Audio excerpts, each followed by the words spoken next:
വാട്സപ്പിൽ നമ്മൾ ഒരുപാട് മെസ്സേജുകൾ കൈമാറാറുണ്ട്. വീഡിയോസുകൾ, ഫോട്ടോസുകൾ, ഡോക്യുമെൻറ്റ്സുകൾ, അതുപോലെ തന്നെ വോയിസ് നോട്ടുകൾ, ഇങ്ങനെയുള്ള കാര്യങ്ങളൊക്കെ നമ്മൾ കൈമാറാറുണ്ട്. എന്നാൽ ഫോട്ടോസുകൾ, വീഡിയോസുകൾ, ഡോക്യുമെൻറ്റ്സുകളൊക്കെ നമുക്ക് ഗാലറിയിൽ സേവ് ചെയ്യാൻ സാധിക്കും. അപ്പോൾ വോയിസ് നോട്ടുകളോ? വോയിസ് മെസ്സേജുകൾ ആരെങ്കിലും അയച്ചു കഴിഞ്ഞാൽ നമുക്ക് അത് ഗാലറിയിൽ എങ്ങനെയാണ് സേവ് ചെയ്യാൻ സാധിക്കുക? വളരെ ഈസി ആയിട്ട് നമുക്കിത് ഗാലറിയിൽ സേവ് ചെയ്യാൻ സാധിക്കും.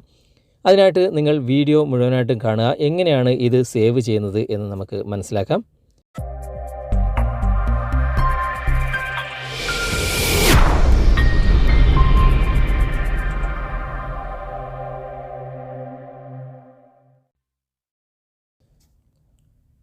അതിനായിട്ട് ഞാനിപ്പോൾ വാട്സപ്പ് ഓപ്പൺ ചെയ്യാണ്. എൻ്റെ ഒരു സുഹൃത്ത് എനിക്ക് അയച്ച വോയിസ് നോട്ടാണിത്.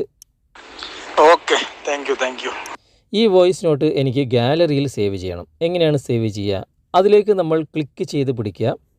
എന്നിട്ട് അത് ഇതുപോലെ മാർക്കാവും. തുടർന്ന് നമ്മൾ ഇത് ഷെയർ ചെയ്യുക. ഇവിടെ ഷെയറിൻ്റെ ഒരു ഐക്കൺ ഉണ്ട്, അതിലൂടെ നമ്മൾ ഷെയർ ചെയ്യരുത്. ഇവിടെ 3 ഡോട്ട്സിൽ ക്ലിക്ക് ചെയ്യുക. ക്ലിക്ക് ചെയ്തതിന് ശേഷം ഷെയർ എന്ന ഭാഗത്ത് സെലക്ട് ചെയ്യുക. സെലക്ട് ചെയ്തിട്ട് നിങ്ങൾ ടെലഗ്രാം സെലക്ട് ചെയ്യുക. ടെലഗ്രാമിൽ നിങ്ങൾക്ക് നിങ്ങളുടേതായിട്ടുള്ള ഒരു ID ഉണ്ടെങ്കിൽ അതിലേക്ക് നിങ്ങൾക്ക് സേവ് ചെയ്യാൻ സാധിക്കും. അതിലേക്ക് നിങ്ങൾക്ക് ഷെയർ ചെയ്യാൻ സാധിക്കും. ഞാനിപ്പോൾ എൻ്റേതായിട്ടുള്ള ഒരു ID സെലക്ട് ചെയ്തിട്ട് ഞാനിവിടെ സെൻഡ് കൊടുക്കുകയാണ്. ഇപ്പോൾ വോയിസ് നോട്ട് ഇവിടെ സെൻഡ് ആയിട്ടുണ്ട്. ഇവിടെ സെൻഡ് ആയിട്ടുണ്ടെങ്കിലും ഗാലറിയിൽ ഇത് വരില്ല. ഗാലറിയിൽ വരാൻ വേണ്ടിയിട്ട് ഞാനിവിടെ 3 ഡോട്ട്സിൽ ഇവിടെ വലതുവശത്ത് മുകളിൽ 3 ഡോട്ട്സ് കാണാം. അവിടെ ക്ലിക്ക് ചെയ്തിട്ട് സേവ് ടു മ്യൂസിക് എന്ന ഭാഗം നിങ്ങൾ സെലക്ട് ചെയ്യുക. ഇപ്പോൾ ഫയൽ മ്യൂസിക്കിലേക്ക് സേവ് ആയിട്ടുണ്ട്. നമുക്ക് ഗാലറി ഒന്ന് തുറന്നു നോക്കാം. ഗാലറി തുറന്നു കഴിഞ്ഞാൽ ഇവിടെ ഓഡിയോ എന്ന ഭാഗത്ത് നിങ്ങൾക്കിവിടെ കാണാൻ സാധിക്കും ആ ഒരു വോയിസ് നോട്ട്.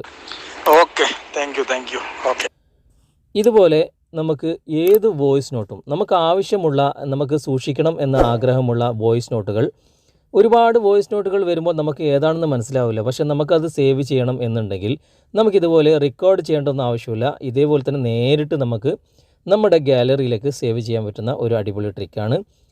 നിങ്ങൾക്ക് ഇത് ഉപകാരമായി എന്ന് തോന്നുന്നുണ്ടെങ്കിൽ നിങ്ങളുടെ കൂട്ടുകാരിലേക്കും വീഡിയോ ഷെയർ ചെയ്തെത്തിക്കുക. അതുപോലെ തന്നെ വീഡിയോയെക്കുറിച്ചുള്ള അഭിപ്രായങ്ങളും നിർദ്ദേശങ്ങളും നിങ്ങൾ കമൻറ്റായി രേഖപ്പെടുത്തുക.